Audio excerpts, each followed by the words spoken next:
ನಾವು ಧರ್ಮದಲ್ಲಿ ಹುಟ್ಟಿದ್ದೀವಿ, ನಾವೇನು ಜಗಳಕ್ಕೆ ಹೋಗಲ್ಲ. ಜಗಳಕ್ಕೆ ಹೋಗೋದೇ ಧರ್ಮದವ್ರು ಬೇರೆ ಇರ್ತಾರೆ, ಅವ್ರು ಧರ್ಮ ಕೊಟ್ಟಿರೋ ಇಲ್ಲ ಜಗಳ ಕೊಟ್ಟಿರೋ ಗೊತ್ತಿಲ್ಲ 100%. ನಿಮಗೆ ನಾವು ಎಲ್ಲರೂ ಪ್ರೀತಿಸ್ತೀವಿ.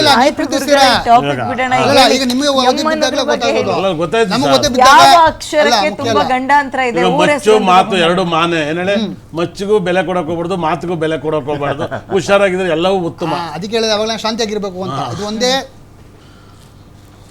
ದಾರಿ ಶಾಂತಿ. ಈಗ ನಿಮ್ ಸಂಖ್ಯಾಶಾಸ್ತ್ರದ ಪ್ರಕಾರ ಅವ್ರನ್ನ ಯಾವ ಸಂಖ್ಯೆಯಲ್ಲಿ ಅಳಿಬಹುದು? ಯಾರನ್ನ? ಮಂಗಳೂರಿನ ಸಿಂಹ ರಾಶಿಗೆ ಬರುತ್ತೆ, ಮಾನ್ ಅಕ್ಷರ, ರಾಹು ತತ್ವಗಳು ಜಾಸ್ತಿ, ಹಾಗಾಗಿ ಅಲ್ಲಿ ಹೆಣ್ಣು ದೇವರು ಅತಿ ಹೆಚ್ಚು ಪೂಜಿಸ್ತಾರೆ. ಅದರಲ್ಲಿ ನೋಡಿ ಮುಸ್ಲಿಂ ಜಾಸ್ತಿ ಆಗುತ್ತೆ, ಮುಸ್ಲಿಮ್ಸ್ ಅವರೇ ಜಾಸ್ತಿ ಇರೋದು. ಹಾಗಾಗಿ ಅವೆಲ್ಲ ಇದೊಂದು ಕಂಟಕ ನಡೀತಾ ಇರೋದು, ದುರ್ಮರಣಗಳು. ಹಾಗಂತ ಎಲ್ಲ ಧರ್ಮದ ಮೇಲಕ್ಕಿಂತಲೂ ಕೂಡ ವ್ಯಕ್ತಿತ್ವಗಳು ಸರಿ ಇರಬೇಕಾಗತ್ತೆ. ಎಲ್ಲದಕ್ಕೂ ಧರ್ಮನೇ ದೂರಕ್ಕೆ ಹೋಗ್ಬಾರ್ದು, ವ್ಯಕ್ತಿತ್ವನೂ ದೂರ ಬೇಕಾಗತ್ತೆ. ವ್ಯಕ್ತಿತ್ವನೂ ಕೂಡ ಅವ್ರು ಬೆಳೆಸ್ಕೋಬೇಕಾಗತ್ತೆ. ಯಾವ ಧರ್ಮದಲ್ಲಿ ಹುಟ್ಟೋದಲ್ಲ, ವ್ಯಕ್ತಿತ್ವ ಇಂಪಾರ್ಟೆಂಟ್. ನಾನು ಅಂದ್ರೆ ಸಂಖ್ಯೆ ಅಂದ್ರೆ ನಾನು ನೋಡಿ, ನಾನು ಈ ವರ್ಷ ಸಾಕಷ್ಟು ಪ್ರೆಡಿಕ್ಷನ್ ಮಾಡಿದ್ದೀನಿ, ಹೋದ ವರ್ಷಕ್ಕಿಂತಲೇ. ಸಿಲಿಂಡರ್ಗಳು ಬಸ್ಟ್ ಆಗುತ್ತೆ, ತುಂಬ ಹುಷಾರಾಗಿರ್ಬೇಕಾಗತ್ತೆ. ಈ ವರ್ಷ ವಾರು, ಜಗಳ, ಫ್ಲೈಟು ಕೇಳಿರೋಕ್ಕೆ ಸಾಧ್ಯ ಇರಲ್ಲ ಅಂತ ಒಂದು ಪ್ರಾಬ್ಲಮ್ ಬರುತ್ತೆ. ಕರೋನಾ ಪ್ರೆಡಿಕ್ಷನ್ ನಾನೇ ಮಾಡಿದಾಗಲೂ ಕೂಡ ಎಲ್ಲರೂ ನಕ್ಕಿದ್ರು. ತಿರುಪತಿ ದೇವ್ರು ಬಾಗ್ಲಾಗುತ್ತೆ, ಕಾಯಿಲೆ ಬಂದು ಅಲ್ಲೂ ಕೂಡ ಬಾಗ್ಲಾಗ್ತಾರೆ, ಗ್ರಹಗಳಿಗಿರೋ ತಾಕೋತಂತ. ಯಾಕಂದರೆ ಗ್ರಹಗಳು ಅತಿ ಹೆಚ್ಚು ಆರಾಧಿಸ್ತೀನಿ. ನಾನು ಬ್ರಹ್ಮನ ಅತಿ ಹೆಚ್ಚು ಪೂಜಿಸ್ತೀನಿ. ಬ್ರಹ್ಮದ ಸೃಷ್ಟಿಕರ್ತ. ಇಡೀ ಜಗತ್ತಲ್ಲಿ ಬ್ರಹ್ಮನ ಪೂಜೆ ಮಾಡೋದು ಭಾಳ ಕಮ್ಮಿ. ನಾನು ಒಬ್ಬನೇ ಬ್ರಹ್ಮನ ಅತಿ ಹೆಚ್ಚು ಪ್ರೀತಿಸೋದು. ನನ್ನ ಆಫೀಸಲ್ಲಿ ಬ್ರಹ್ಮನ ವಿಗ್ರಹ ನನ್ನ ಚೇಂಬರ್ಲಿ ಇರೋದು 100%. ನಾನು ತುಂಬ ಹೋಗ್ತೀನಿ, ನಾನು ಹೋಗ್ತೀನಿ. ಇಲ್ಲ, ತುಂಬ ಕಡೆ ಇರುತ್ತೆ, ಭಾಳ ವಿಶೇಷ ತುಂಬ ಕಡೆ ಇದ್ದಾರೆ. ಯಾರಿಗೂ ಗೊತ್ತಿಲ್ಲ, ಇಲ್ಲ ಅಂತ ಹೇಳಿದ್ದಾರೆ 100%. ಹಂಗನ್ನಕ್ಕೂ ಅಯ್ಯಪ್ಪ ಸ್ವಾಮಿ ಇಬ್ರು ಹೆಣ್ತಿರು, ಯಾರಿಗೂ ಗೊತ್ತಿಲ್ಲ. ಅವಾಗ ಬ್ರಹ್ಮಚಾರಿ ಅಂತ ಆಡ್ ಬರ್ತಿದ್ರು 100%. ಅವ್ರಿಗೂ ಮಗನೂ ಕೂಡ ಇದ್ದಾರೆ. ಯಾವ ಅಕ್ಷರಕ್ಕೆ ಡೇಂಜರ್ ಹೇಳ್ಬಿಡಿ. ನನ್ನ ಒಂದು ಪ್ರಕಾರ ನೋಡಿ ಮೇಡಮ್ ಅವರೇ, ಕಾನ್ ಅಕ್ಷರ, ಎನ್ ಅಕ್ಷರ, PN ಅಕ್ಷರ, BN ಅಕ್ಷರ ಮತ್ತೆ ಶಾನ್ ಅಕ್ಷರಗಳು ತುಂಬಾ ಕೇರ್ಫುಲ್ ಆಗಿರ್ಬೇಕು.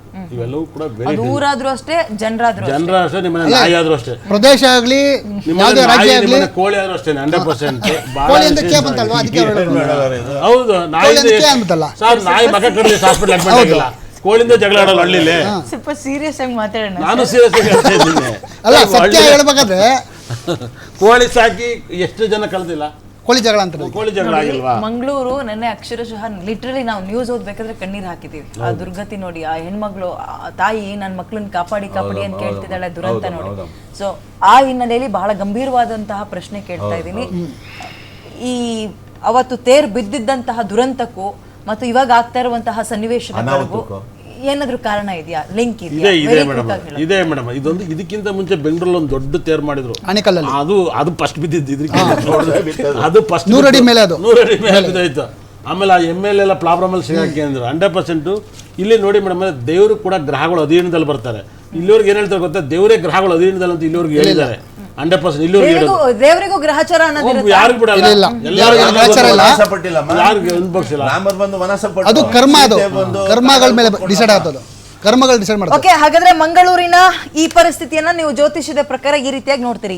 ಅನ್ನುವಂಥದ್ದು ಸರಿ ಇಲ್ಲ, ಹಾಗಾಗಿ ಕಂಟಕ ಅಂತ. ಮುಂದಿನ ದಿನಗಳಲ್ಲಿ ಇಂತಹ ಸಮಸ್ಯೆಗಳು ಜಾಸ್ತಿ ಆಗುತ್ತೆ. ಬಟ್ ಅವೆಲ್ಲವೂ ಸುಳ್ಳಾಗ್ಲಿ, ಬಹಳ ಶಾಂತಿಯುತವಾಗಿ ಮಂಗಳೂರು ಇರ್ಲಿ ಅಂತ ನಾವು ಕೇಳ್ಕೊಳ್ತಾ ಕಾರ್ಯಕ್ರಮ ಮುಗಿಸ್ತಾ ಇದ್ದೀನಿ. ನೋಡ್ತಾ ಇರಿ ಗ್ಯಾರಂಟಿ ನ್ಯೂಸ್, ಸುದ್ದಿ ಖಚಿತ, ನ್ಯಾಯ ನಿಶ್ಚಿತ.